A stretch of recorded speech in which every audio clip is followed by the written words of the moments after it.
Hello students, please subscribe the channel, drop a like, share and comment. This is dictation number 31 and 32 of the model speed dictation volume number 1 on the speed of 100 words per minute. Start. Mr. Speaker, sir, through this appropriation bill, the government seeks authorization from Parliament to spend a large sum, and the Parliament does not normally grudge sanctioning this amount. But we have two grievances. One is that this amount, which is so large, is not husbanded properly. In other words, there is a lot of wastage which the government has not been able to stop. Secondly, the most important problems of the country have not received adequate attention of the government. One such problem is the problem of population growth. And for the family planning, the finance minister has allotted in the budget only a sum of rupees 150 crores, which by any standard is very inadequate. Sir, the result of the recent census must have caused a serious concern to the government because we have 130 million people to our population. The density of our population has increased considerably. In some states, the program of family planning has succeeded, while in others, it has not succeeded. In fact, it has gone in the reverse direction. Sir, it is said that female education and female literacy help in family planning. But unfortunately, this has not been borne out by the results of the census. Sir, actually, female literacy increased by 7%, male literacy has increased by 5%, and yet our population growth has remained unabated. Hence, resources invested in family planning should not be considered as an expenditure, but it should be considered as an investment. In this connection, may I give you two very interesting findings which have been given by the Indian Foundation for Development. One is a static population takes 12 years to double its per capita income with a growth rate of 5%. If the population growth rate is 2% per year, it will take 23 years. If the gross national product is 4%, it will take 43 years to double.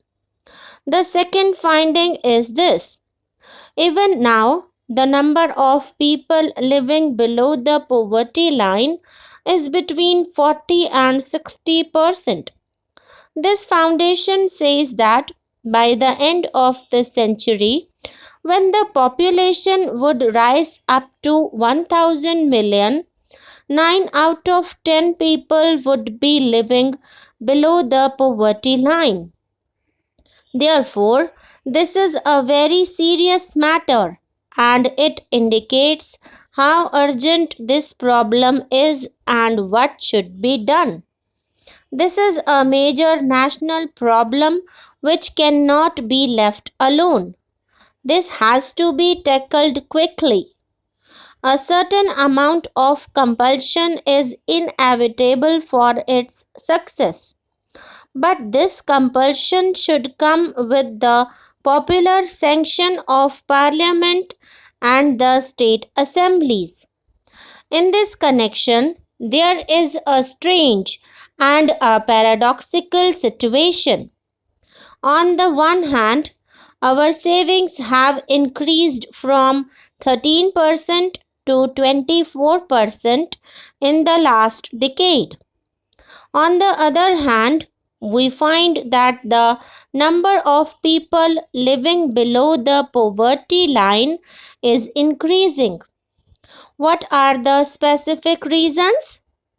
Secondly, I suggest that the government should give special incentives to industrial units for shifting from oil to coal, from the consumption of oil to coal.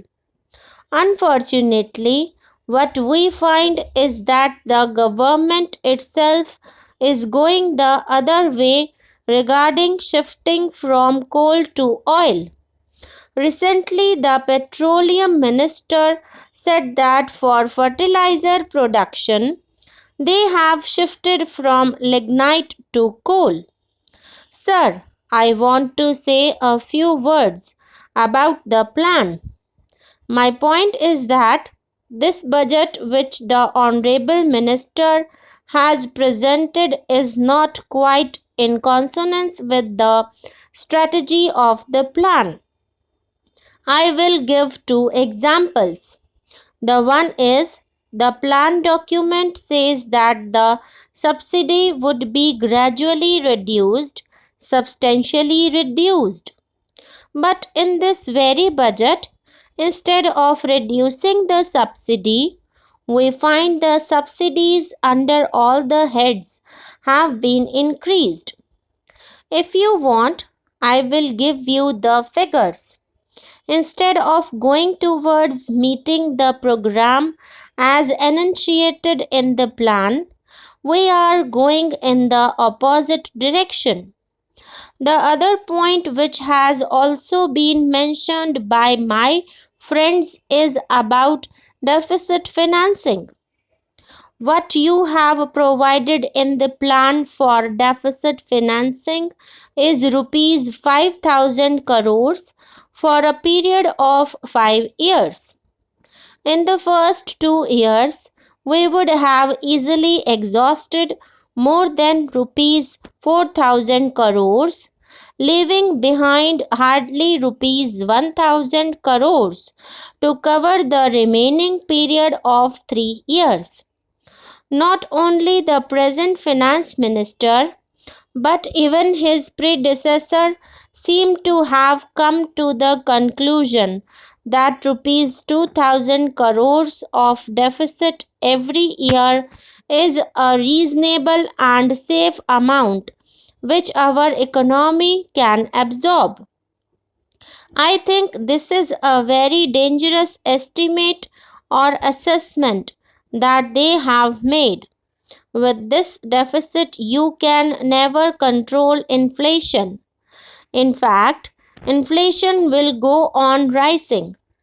At some time in some weeks, it may appear that there is fall in the consumer price index, but if you examine it on a continuous basis, you will find that the prices with this type of deficit financing can never come down. Sir, there is a lot of wastage in our government expenditure. Government treats this plan expenditure as sacrosanct or a sacred cow. There is corruption in plan spending also. I would request the government to take care to economize wherever possible and see what can be done in this regard. I would also mention that our plan projects are not properly implemented. The plans are imaginative, our programs are realistic, and our projects are practical. But their implementation is not only defective but positively poor. Last year, I had given several examples of how the original estimates of different projects went away. There is not a single project which has been implemented in the same cost estimates as originally prepared. There are very few which were implemented within the time originally stipulated. I think there is enough scope for the government to examine this thing and see what can be done. I can give you examples of this.